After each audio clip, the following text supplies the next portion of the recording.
The next industry presentation, the topic stands dawn of AI, human considerations matter more than ever, which has been presented by Mr. Dilip Hanumara from Trigyn Technologies. Can we welcome sir with a resounding round of applause, please? Thank you again, dear esteemed guests and my dear colleagues. It's been a pleasure. I know Aniston earlier said he's going to stay away from AI, but I'm actually going to deep dive. You're going to hear about it for the rest of our lives, so we might as well get into it and then try to figure out what it is, where it started, and what's enabling it.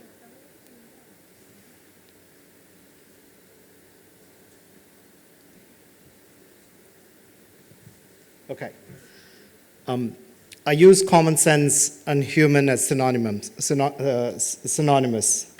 I know common sense is not that common, but when common sense is at an uncommon degree, that's what we call as wisdom. So if you try to use AI without common sense, the machine is literally telling you what to do. Beware of that.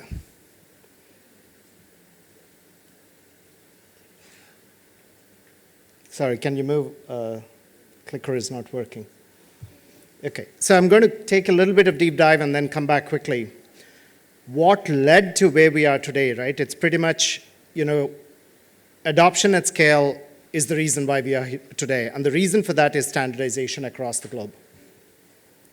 And then what is AI, what we call AI? And then how does that come together with human ingenuity? Next, please. So when you talk about physical, you can look at the roads. Anywhere in the world today, by the way, the road looks like your outer ring road in Hyderabad.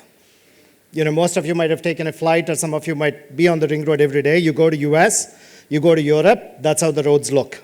And all of that is because of the standardization. When it started, for the buggies, for the horse buggies to go, they elevated the soil and then made it hard so that it doesn't pull down the wheels. Right, and today we put tarmac on top of it and all of that, and it's adopted at scale across the globe. Next. Same thing happened for transportation and water. The cargo ships, the container sizes are pretty much standardized across the globe. They offloaded from the massive container ships, and the same container goes into your inner cities in a smaller size. Next. Same thing for airplanes. Do you find the difference between the airplanes? Do you even know which one is Boeing versus, what's the other one, Airbus?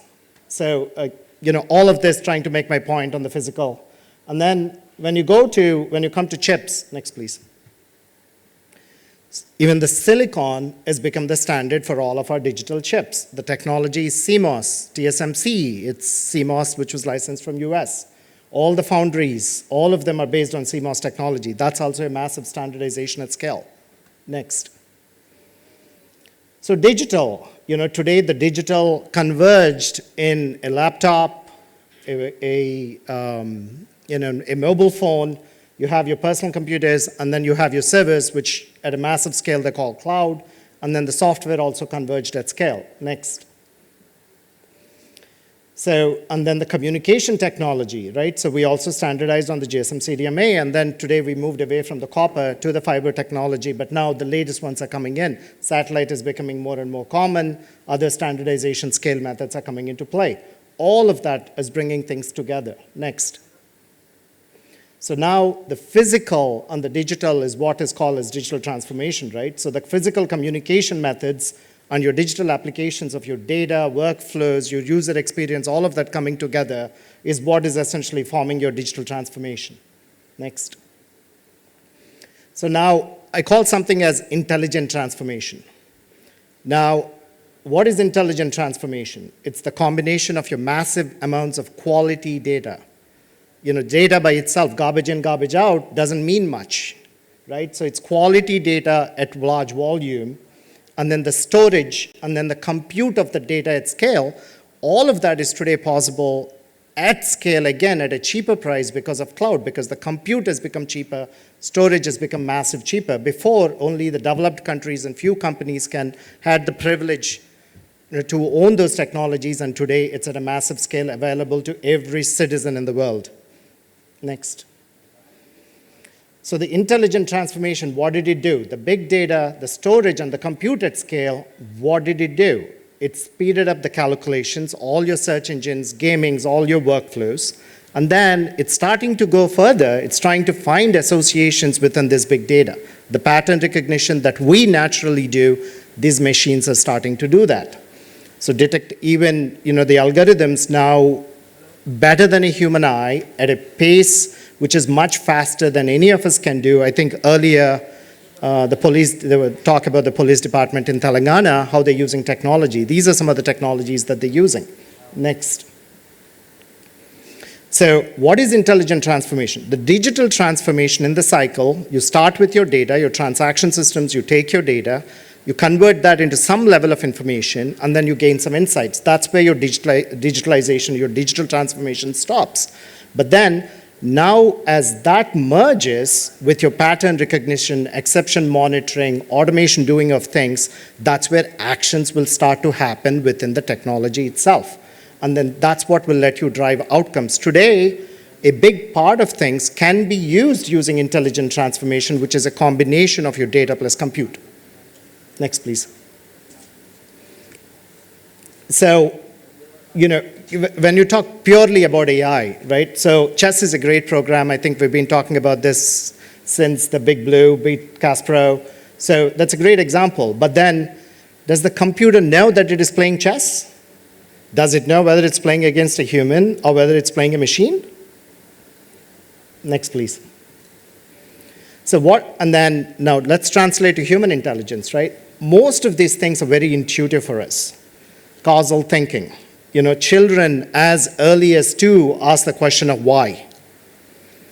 Intuitive psychology, again, at an early age, they develop these feelings, they develop these intentions, they start reading what the parents are saying, what somebody who's interacting with them is saying.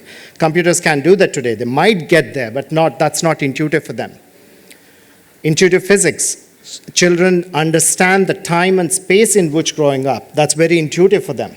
And so is the societal inclination. They recognize very early on at 3 years that they depend on their neighbors, right? What are the moral standards in which they're growing up? All of that is well recognized by children at a very early age. That's the origin of human intelligence. Next, please.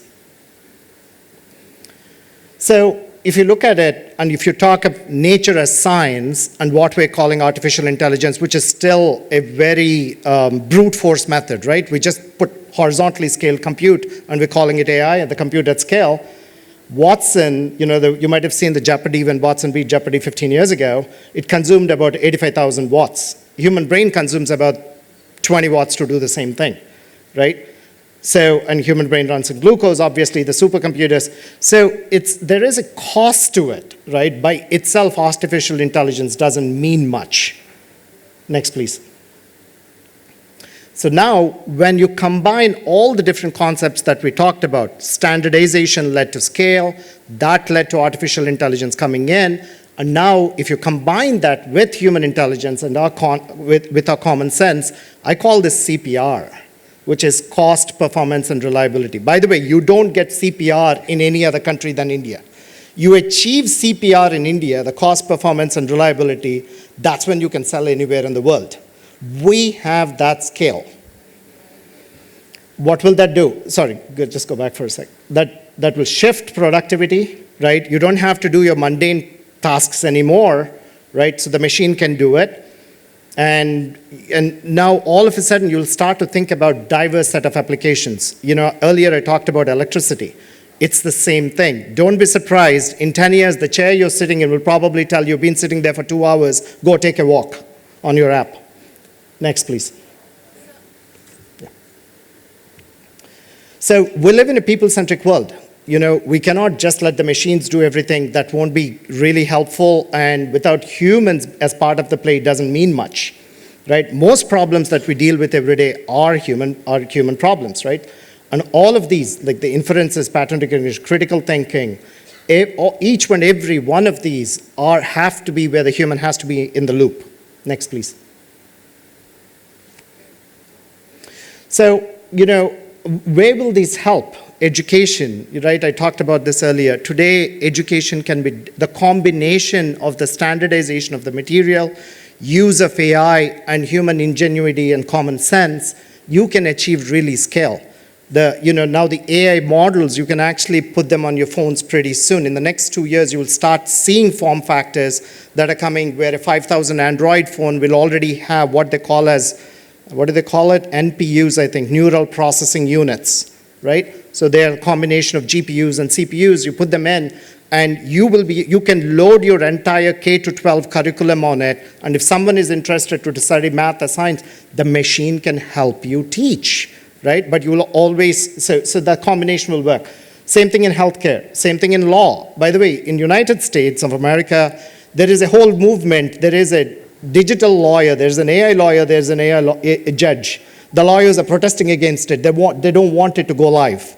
But in some countries it can be very helpful. When an individual is fighting a large corporation, this can be extremely helpful. And so, the use cases can go many ways. So there's a lot of opportunities there, but it's not without risks, right? So next please. And how you train all these models, where are they coming from?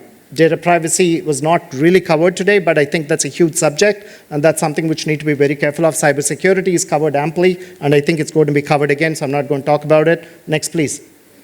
And there's a tremendous amount of opportunity. When you combine, AI is not going to replace human. What's going to do, it's going to increase the productivity of a human drastically.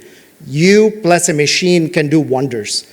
Programs that you today take 9 months to create, some of these digital applications I talked about, it took us 9 months to create. Pretty soon we can do them in less than 3 months. It's a combination of a developer plus a machine doing it together, right?